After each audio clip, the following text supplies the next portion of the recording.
خدائی فیصلہ سنو، اللہ کے قرآن کا فیصلہ سنو، اللہ کے کلام کا فیصلہ سنو۔ جس کا کان میرا کلام سننے کے لیے تیار نہیں، جس کو میرا قرآن سن کے مزہ نہیں آتا، جس کو میرا کلام سن کے حلاوت نہیں آتی، جس کو میرا کلام سن کے لذت نہیں آتی، جس کی روح تازی نہیں ہوتی، جس کو لطف نہیں آتا، جس کو کیف نہیں آتا، جس کو سرور نہیں آتا، جو میرا قرآن سننے کو تیار نہیں، جو میرا قرآن آنکھوں سے دیکھنے کو تیار نہیں، جو میرا قرآن سننے سمجھنے کے لیے تیار نہیں، آؤ پھر خدائی فیصلہ سنو۔ فرمایا اولئک کالانعام، میرا فیصلہ نہیں، کسی پارٹی کا فیصلہ نہیں، کسی فرقے کا نہیں، کسی طبقے کا نہیں، کسی جماعت کا نہیں۔ فرمایا اولئک الانعام، پیدا کرنے والا مالک و خالق کہتا ہے مجھے اپنی کبریائی کی قسم یہ سارے جانور ہیں، سارے کے سارے جانور ہیں، یہ درندے ہیں جو ایک دوسرے کو چیر پاڑ کر کھاتے ہیں، یہ درندے ہیں جو ایک دوسرے کا خون پیتے ہیں۔ فرمایا بل ہم اضل، جانوروں سے بھی بدتر۔ میرے بندو، میرا رمضان ہے، میرا قرآن ہے، یہ تمہارے لیے سفارشی بنیں گے۔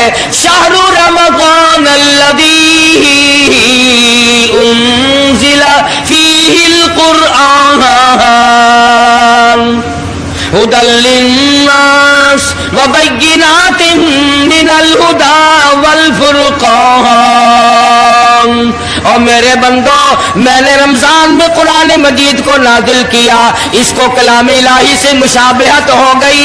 اب تیری زبان ہو، میرا کلام ہو، مہینہ رمضان ہو، ادھر میری جنت اور تیرے لیے سال پہلے سجا کے رکھ دو۔ دوستو آپ کا خیر مقدم ہے ہمارے چینل ایم ڈی حمد اسمبلی پر۔ دوستو آج کے قاری حنیف ملتانی صاحب کے بیان کا ٹاپک ہے قرآن کی عظمت اور فضیلت۔ اس بیان کو توجہ سے سنیے گا، بہت زیادہ فائدہ ہوگا۔ چلیے دوستو مل کر سنتے ہیں۔ جس کے دل میں قرآن سن کر ترس نہیں، جس دل میں رحم نہیں، اپنے سے کمزور دیکھ کر جس کے دل میں شفقت نہیں، مہربانی کا مادہ نہیں، فرمایا وہ کوئی بندہ ہے، وہ تو جانور ہے۔ اور خدا قسم میں آ گیا، فرمایا بل ہم اضل، اس سے بھی بدتر۔ اللہ والے جو ہیں وہ ان خصلتوں کو دور کراتے ہیں، اور وہ آدمی کے مزاج اور دل میں سے ایسی چیزیں نکالتے ہیں جو اس کی بربادی کا ذریعہ بنتا ہے۔ دل کی بیماریوں کا کسی کو فکر نہیں، بخار ہو جائے، آپ چڑھ جائے، آپ کو پتہ چل جاتا ہے